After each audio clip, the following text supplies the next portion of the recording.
Hello, we're just going to give a couple of seconds here for people joining us.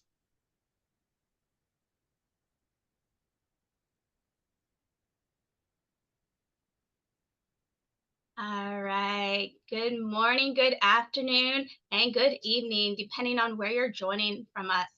Thank you for joining today's webinar, Leveraging Behavioral Insights for Smarter B2B Campaigns. Today we have Courtney Kehl joining us from Expert Marketing Advisors to get us started. Courtney? Yeah, thanks for that, Bree. Yeah, we're like she said, we're really excited for the topic, leveraging behavioral insights. I come from Expert Marketing Advisors. We definitely are always looking for, what's working in marketing and how we can move the needle, and certainly for, the go-to-market for companies of all sizes.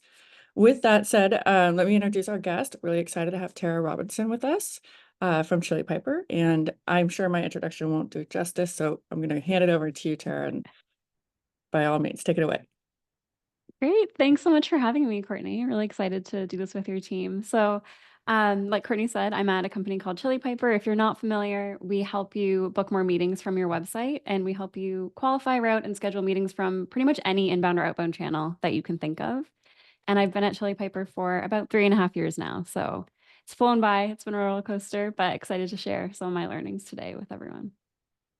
Love it. Yeah, and interactive by all means. If you want to participate with any questions or comments, just throw them into the chat.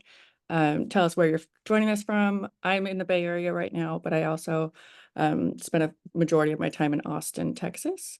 But Silicon Valley really has their finger on the pulse of everything happening, so it's nice to come back as well. Where are you joining us from, Tara? I'm in Toronto, but Oh, I also love Austin. I love heading there for events. yes, got it. Love it. All right, well, let's dive in with that. Bear with me. I'm gonna slideshow mode. There we go. And like I said, we got Tara from Chili Piper. She's been there 3.5 years, which is, a lifetime in most tech companies. And I think you're really quite the expert to talk to us about why behavioral insights matter, and the sort of the differences as we go through. Great. Great. Yeah, so I think a lot of B2B marketers that I speak to right now are really struggling with seeing the results that they were seeing in, say, 2021, maybe even 2022. A lot of us have really lofty targets, but often smaller teams, smaller budgets than we did back then. So we really have to make the most of every, call it insight, signal. We can get into that in a little minute of in a minute of what we want to call that, but we really have to make the most of everything that we have available to us as marketers. So really the solution is using those behavioral insights to optimize as much as we can at every stage of the buyer journey. And I'll talk about a little bit about how we're doing that on the outbound side as well. But for marketers, we obviously have a ton of data at our fingertips, and it's just figuring out what we can use and what we can personalize. And Yeah. obviously the impact that we're going to see there is higher conversion rates throughout that funnel. Absolutely. Yeah. I mean, you're absolutely right. There is tons of data, and it's a matter of pulling what data actually matters and again moves that needle. So let's dive into that. What exactly, let's identify each of the triggers, or what are we actually looking for here that will make a difference? Sure. So I think the really common behavioral triggers that for myself and a lot of other marketers come to mind first are things like someone's viewed a specific page. So maybe we have a new chat product. So maybe they viewed our chat page and we can assume that they're interested in that chat product. Maybe they're looking at your pricing page or clicking on your emails. But there are a ton of other things that are happening on the account side of things that a lot of marketers don't necessarily take into consideration that can also indicate either buying intent or maybe they're looking to make a purchase decision. So one thing that we've done at Chili Piper is really focused on not just those individual behaviors, but also the account level triggers. So things like what's in their tech stack? Are they adding new tools right now that maybe you integrate with and you should take a look at that to make a purchase decision?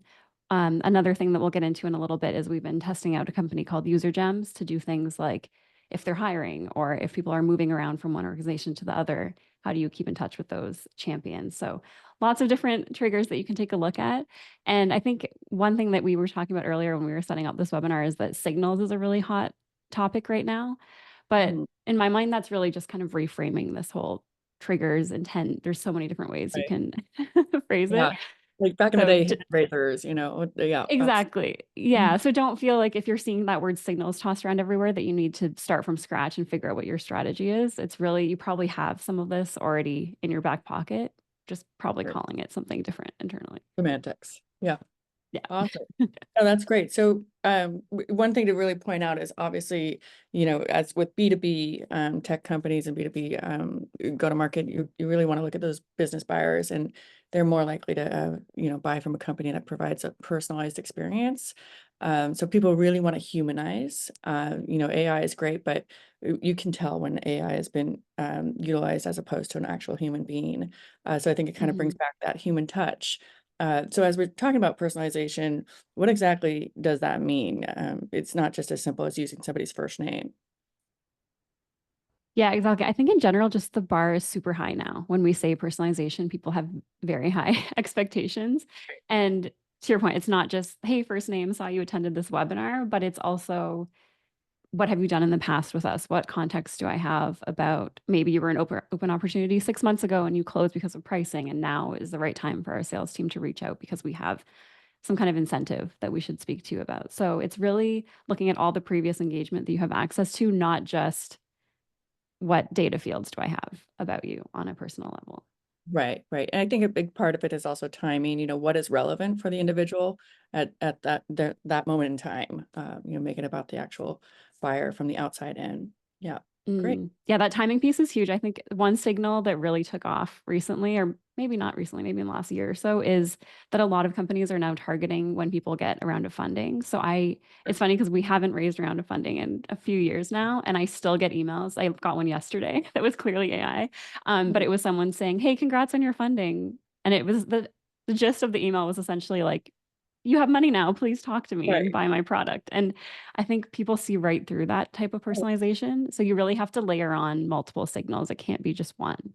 Yeah, absolutely. I call those folks sort of the ambulance chasers, or however you want to look at it. But yeah, they're definitely not personalized, or doesn't feel like really genuine. So I think that part of being genuine and sincere makes a big difference. So Mhm. when we bring that all together, obviously sales and marketing, we really want to make sure they're aligned, they're on the same page. Sales knows what marketing is doing, and marketing knows what sales needs. I always say that we all work for sales, but kind of talk a little bit about bringing that together, and how you see it working best. Yeah, so one way, and obviously every GTM team is structured a little bit differently, but one way that we like to do alignment at Chili Piper is we have a pretty large team of outbound SDRs, and they're actually much larger than our marketing motion or marketing team. So we often kind of use them to test out new signals or new plays, which some people like to say outbound is free. I don't know if I agree with that necessarily, but it's definitely more cost effective than launching new ads to an audience that we're not sure about just yet. So Sure. one way that we build alignment with our SDR team is we help them with new signals, we help them with new audiences and crafting those cadences. And once they're seeing success, they come back to us and say, hey, this audience is really working, or this signal is really landing. And then Right. we take that from the marketing side and figure out how we can amplify that with things Yeah. like paid or maybe putting some content effort behind it. Yeah. Yeah. I do always recommend folks kind of start in the organic world to figure out what's working Right. and what's not. But to your point, organic doesn't necessarily mean free, but it is definitely, Mhm. once you do know where the successes are, then you can kind of double down with the paid and the digital ads and such. So yeah, definitely, that's great. Um, Mhm. so syncing behavioral data and signals, targeting and qualified accounts. It brings me to sort of that, of course, the account-based marketing. And maybe I need a little more clarification, as you're targeting not just people, but actual companies and accounts, correct? Yes, exactly. So we build our account lists on the outbound side. We use a tool called GoodFit to build out what our high Okay, score, we call them high score accounts, should be. And that's a mix of a ton of different signals that we're looking at. But some of them we're essentially saying what is the propensity for this account to buy Chili Piper, and then targeting that way versus just an outbound team kind of picking the flashiest logos that they think they want to land. sure, sure. Yeah, so is it kind of in comparison to like lead scoring, it would be account scoring to give that That's sort exactly it. Yeah. So we at Chili Pepper, we don't focus on lead scoring necessarily, but we're very focused on these are the high score accounts that we should be going after, both from sales and marketing. We're focused on the same account list. Yeah, I think it makes sense. I think we saw a Mhm. pivot over the last 5 years where folks really started realizing, let's make sure we're going after the right account. That ICP makes a big difference, Yes. as opposed to just people and contacts. Let's bring it all together. So with all of Mhm. that, I mean, what are sort of the the tangible takeaways, the actionable things that folks can do as they're listening and joining us here. Yeah, one thing I know we just touched on lead scoring, but I would caution that if you don't get a ton of inbound lead volume, it's probably not the best use of your GTM's team's time to do a very complicated lead scoring process. You're probably better off focusing on scoring those accounts first. Mhm. And that's where you can do things like, okay, here's our account list. When someone from that account engages with us, then we should track those behavioral triggers, but not necessarily building out account score or lead scoring for every single person that visits your website, Sure. regardless of if they're in your ICP or not. Yeah, I mean, that makes sense too, because, folks, like you said, they sometimes, you want to track if your decision maker has left that company and gone to another. Mhm. You're selling to companies, even though individual people are the ones that are truly the decision makers. If there's rotation or change in the company, you'll still be targeting that company with the right focus. That makes sense. Yeah. Mhm. Yeah, Okay, so exactly. we've got identify, put those hand raisers out there, give them some weight, utilize those triggers, um, roll in the personalization piece, and then of course aligning with marketing and sales. Again, Mhm. we all work for sales, so figure out what's working and what's not, and then double down, of course. So, do you have an example? I know we've got a case study here, but maybe you can talk Mhm. us through something that you've done here. Yeah, I would just say, going back to your previous slide on I know we have align with sales as the last bullet point, but in my mind, it's also first. It's kind of a circle. um, Right. so it's Yeah. really when we're identifying and tracking those key triggers, ideally it should never be just marketing sitting in a room doing that. You should be involving your sales team in that step as well. And that kind of ties into the case study that we'll get into, but I just wanted to point that No, piece out. absolutely. Yeah, no, you're 100%. Yeah, we don't want to be, over here doing one thing while sales is doing another. That makes a big difference. Great. Exactly. Yeah. So one way that this was actually a project led by our outbound SDR managers. So we brought on a tool called User Gems to track job changes because I'm sure a lot of people on this call are familiar, but in the MarTech space and in B2B in general, people job hop quite a bit. So Courtney mentioned when she introduced Yeah. me, but 3 years at one company is quite a while for a marketing leader. And we tend to sell to people in marketing and sales leadership roles. The turnover is very high in those types of environments. So tracking job changes of our champions, we knew that it was something that we had to do. It was kind of one of those things that we kept putting off. And our SDR managers picked that up as a project. So we used User Gems to automate a little bit of that.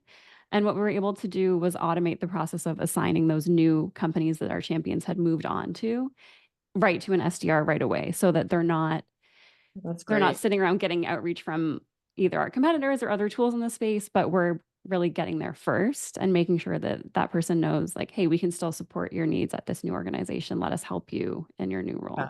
And then it starts building that account for the new place that your decision maker went. So yeah, no, that's great. That we're your champion, so to speak. Um, Mhm. yeah, that's actually, I mean, I would love to see that in action for several of the companies that we work with. I think that'd be really valuable.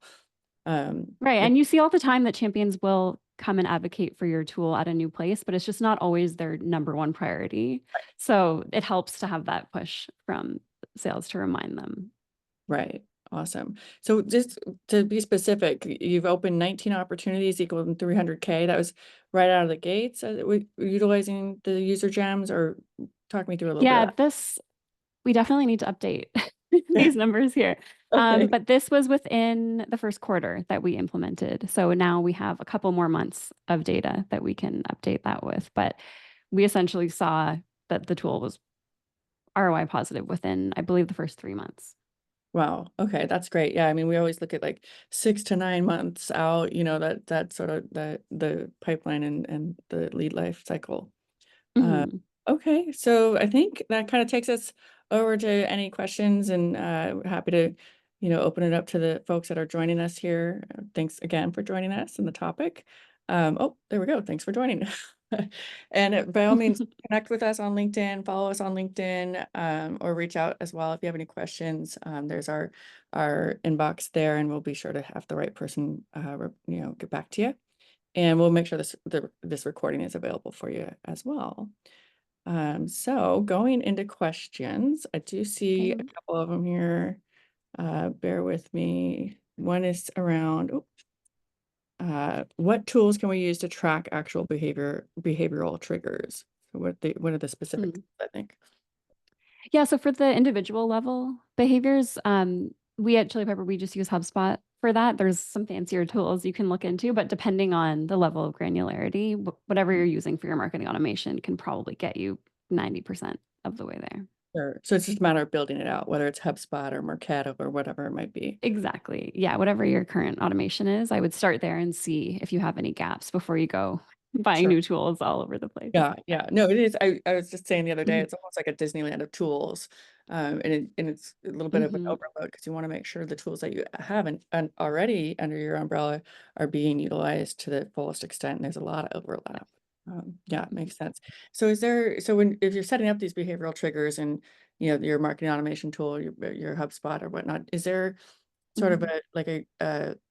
I don't want to say, like, is there a playbook? Is there like a sort of easy, quick and dirty way to kind of get it going, and then you kind of build from there? How would somebody It go really about? depends on what your buying cycles look like. So for us, I know I spoke to our outbound motion, but on the inbound side, we typically don't pass any leads over that are not part of our target account list unless they book a demo and raise their hand. And that for us is enough volume to hit our targets. But if you're looking to hand over way more leads to your sales team, you might need to expand that criteria and look at things like website engagement, how often accounts are coming to your site. Okay, yeah. So it's just kind of where you want to make that pass or that handoff. So Exactly. It's figuring out what that handoff looks like for your GTM work. got it, got it. So we have another question here around tools for account-based signals. Mhm. So obviously this leads into ABM strategy. Are there any specific tools that you've found successful for the account-based side of things? Yeah, so I mentioned this briefly, but we use a tool called GoodFit, and this project it's one of those things that's never done. So if you've ever done any kind of account scoring or lead scoring, it's always ongoing.